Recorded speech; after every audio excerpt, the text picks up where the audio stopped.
Praise the lord అందరికీ. తండ్రి యొక్క ఉన్నత నామంలో మీ అందరికీ నా హృదయపూర్వకమైన వందనాలండి. ఈరోజు దేవుని వాక్యంలోనికి వెళ్ళినట్లయితే అపోస్తుల కార్యములు 2వ అధ్యాయము 25వ వచనం అండి. ఆయనను గూర్చి దావీదు ఇట్లా నేనెల్లప్పుడూ నా ఎదుట ప్రభువును చూచుచుంటిని. ఆయన నా కుడి పార్శ్వమునున్నాడు కనుక నేను కదల్చబడను. మరొకసారి చదువుకుందామండి. ఆయనను గూర్చి దావీదు ఇట్లా అన్నారు. ఏమన్నాడు దావీదు యేసయ్యను గూర్చి? నేనెల్లప్పుడూ నా ఎదుట ప్రభువును చూచుచుంటిని.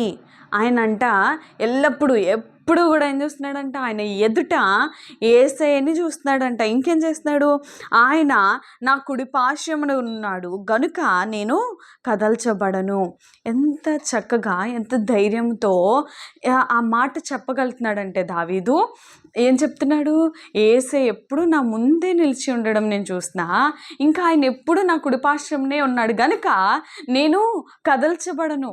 ఈ మాటలు దావీదు చెప్పడం మనకి ఎంతో ఇన్స్పిరేషనల్గా అనిపిస్తూ ఉంటుంది కదా. కొన్నిసార్లు కొన్ని ఇప్పుడు చూడండి, చాలా గందరగోళంగా ఉంది.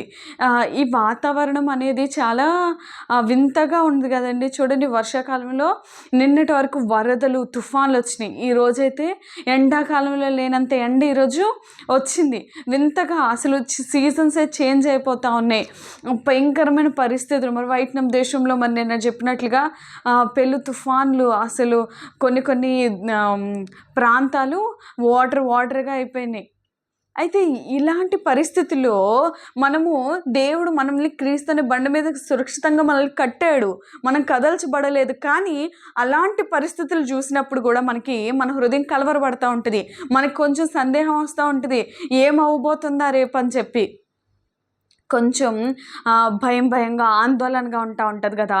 అయినప్పటికీ కూడా ఇలాంటి సందర్భంలో కూడా దేవుడు మనల్ని బలపరచడానికి ఆనాటి భక్తులు రాసిన ఈ కీర్తనలు లేదా ఈ అధ్యాయాల ద్వారా పౌలు జ్ఞాపకం చేస్తున్నాడు దావీదుని. ఏంటంట? దావీదు ఎలాంటి పరిస్థితిలో ఉన్నా సరే ఒక తప్పిదం చేశాడు, కొన్ని తప్పిదాలు చేశాడు. అయినా సరే తను దేవుని పట్ల తనకున్న విశ్వాసం, నేను తప్పు చేశాను, నేను ఒప్పుకుంటున్నానని ప్రాయశ్చిత్తం పడ్డాడు. అయినా సరే దేవుడితో ఆయనకున్న సంబంధం, దేవుడిని ఆయన ఆశ్రయించిన విధం, ఆయన పట్టుకొని పెనుగులాడిన విధము, యేసయ్య మాట్లాడలేదు కొన్ని రోజులు దావీదుతో తను చేసిన తప్పును బట్టి. అయినప్పటికీ కూడా దేవుడు మాట్లాడకపోయినప్పటికీ కూడా దావీదు చాలా గట్టిగా దేవుణ్ణి పట్టుకున్నాడు. ఇంకా ఏం మాట్లాడుతున్నాడో చూడండి. నేను ఎల్లప్పుడూ నా ఎదుట దేవుణ్ణి చూస్తున్నాను, ప్రభుని చూచుచుంటిని. ఆయన నా కుడి పార్శ్వమునున్నాడు గనుక నేను కదల్చబడను. ఈరోజు దేవుని వాక్యం నేరుగా మన హృదయాలతో మాట్లాడుతుంది. ఏంటంటే, మన ఎదుట దేవుణ్ణి మనము చూడాలి. ఆయన మన ఎదుట ఉన్నాడు. నెక్స్ట్ ఏం చెప్తున్నాడు దావీదు? నా కుడి పార్శ్వమున ప్రభు ఉన్నారు కాబట్టి నేను కదల్చబడను. మన పక్కన కూడా ఆయన ఉన్నారు. ఆయన మనతో ఉండాలని ఆశపడుతున్నాడు. ఆయన మనం మాట్లాడతామేమని ఆశపడుతున్నాడు. ఆయన మన జీవితాలు అద్భుతాలు చేయాలని ఆయన ఆశపడుతున్నాడు. అయితే మనకి ఆయనను గుర్తించట్లే. ఆయన మనతో ఉన్నాడని, మన కుడి పార్శ్వంలో ఆయన ఉన్నాడు కాబట్టి, ఆయన ఇంకా మన ముందు ఉన్నాడు కాబట్టి మనకి తెలిసినా సరే కొన్నిసార్లు ఆయన ఆశ్రయించలేని వారిగా ఉంటాయి. ఎందుకంటే మన ఆత్మీయ నేత్రాలకు గుడ్డితనము కలిగింది గనుక ఆయన మనతో ఉన్నారనే విషయాన్ని మనం పలుమార్లు మర్చిపోతూ ఉంటాం కదండి. అయితే దేవుని వాక్యం ద్వారా మరల ఈరోజు దేవుడు మనల్ని బలపరచడానికి ఈ వాక్యాన్ని బయలుపరుస్తున్నాడు. మన ముందు ఆయన ఉన్నాడు, మన కుడి పార్శ్వమున ఆయన ఉన్నాడు.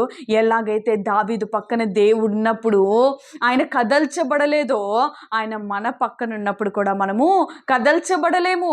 ఎలాంటి పరిస్థితులు వచ్చినా సరే, ఎలాంటి వరదలు వచ్చినా, తుఫాన్లు వచ్చినా, పెనుగాలులు వచ్చినా సరే మనము కదల్చబడము. ఎందుకంటే దోణిలో శిష్యులు ఉండేటప్పుడు గాలి తుఫాన్ రేగింది.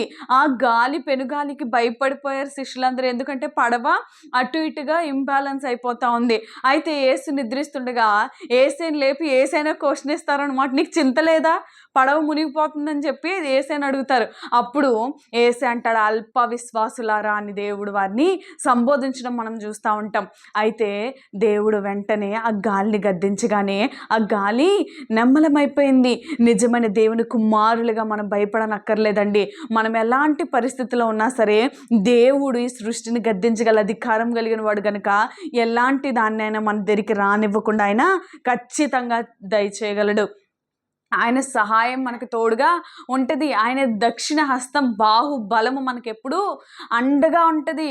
కాబట్టి ఈరోజు దావీదు ఎలాగైతే చెప్పాడో, నా ఎదుట దేవుడు ఉండుట నేను చూశాను, నా కుడిపక్షమున ఆయన ఉన్నాడు గనుక నేను కదల్చబడను అన్నట్లుగా ఆయన నీ కుడి పక్కన నా కుడి పక్కన ఆయన ఉన్నారు కాబట్టి మనము ఖచ్చితంగా కదల్చబడమని దేవుని వాక్యం సెలవిస్తుంది. కనుక మనం ప్రార్థన చేసుకుందాం. ఆయన మన కుడిపక్షాన ఉన్నాడు గనుక మనం ఇంకా ఎవరైతే ఇంకా వారి జీవితాల్లోకి దేవుడిని ఆహ్వానించలేకపోతే ఒకసారి దయచేసి ఆయన ఆహ్వానించండి. ఆయన మనతో ఉంటే, ఆయన మన ఎదుటుంటే, ఆయన మన కుడిపాశాలను ఉంటే మనము కదల్చబడము. ప్రేమగల తండ్రి, దయగల దేవ, కృపగల ప్రభా యేసయ్యా, నీ బంగారు పాదపద్మముకు లెక్కలేని స్థుతులు స్తోత్రములు.